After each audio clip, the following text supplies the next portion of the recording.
Today's Focus Report takes you to a country considered to be one of the most dangerous for women. Honour killings, rape, abuse and other forms of violence are commonplace in Pakistan.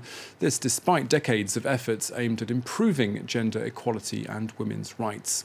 In the heavily populated province of Punjab, authorities are opening a host of new refuge centres to offer shelter and medical or psychological support to victims of violence. Our team on the ground have been to take a look. Physical, emotional and verbal abuse have been part of Yasmin's daily life for the past 20 years. The perpetrator is her husband. But this time around, she refuses to be silent.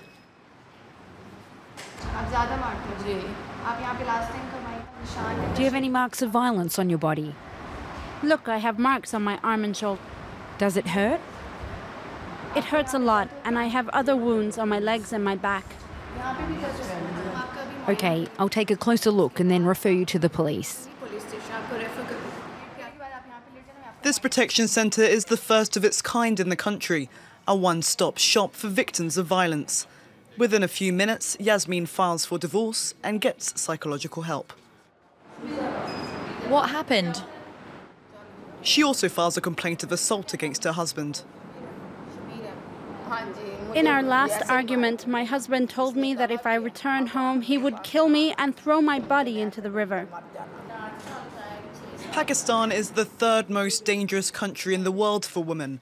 Honour killings, acid attacks and gang rapes regularly make the headlines. Yet few women dare to denounce their abuser or seek help. This centre wants to change it. They want women to break their silence. More than 200 cases of violence were reported in Punjab in the last 2 months alone.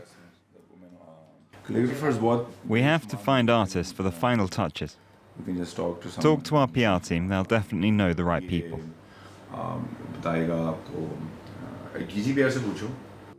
He wants to open 36 centres like this one across Punjab, Pakistan's most populated state, and hopes that the project could then go nationwide. We decided to come up with this unique opportunity to provide to women victims of violence in Punjab, and with the hope that all around the world this can be replicated because the issues are the same and solution can be same as well, providing justice. Why do we not talk more about women's rights in Pakistan? This activist has been fighting for women's rights for the last 40 years. She considers these centres a step in the right direction, but that the battle is far from over. Women in Pakistan often find themselves in a difficult situation once they've left an abusive relationship. Once they leave home, they are just have to then rebuild their own life, separate from their previous lives. And that's where women do need support, not only legal and psychosocial counseling, but also financial support, Also a support where they could be given some kind of skill development so they can be economically empowered and could live their own life with their own choice.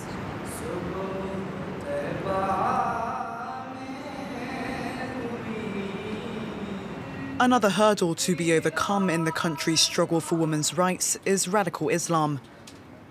Here, in this hardline mosque in Islamabad, many are against the construction of female protection centres.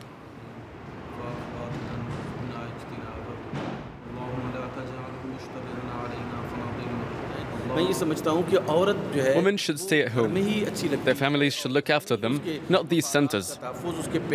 These centres are a bad influence on women and encourage them to go against their families.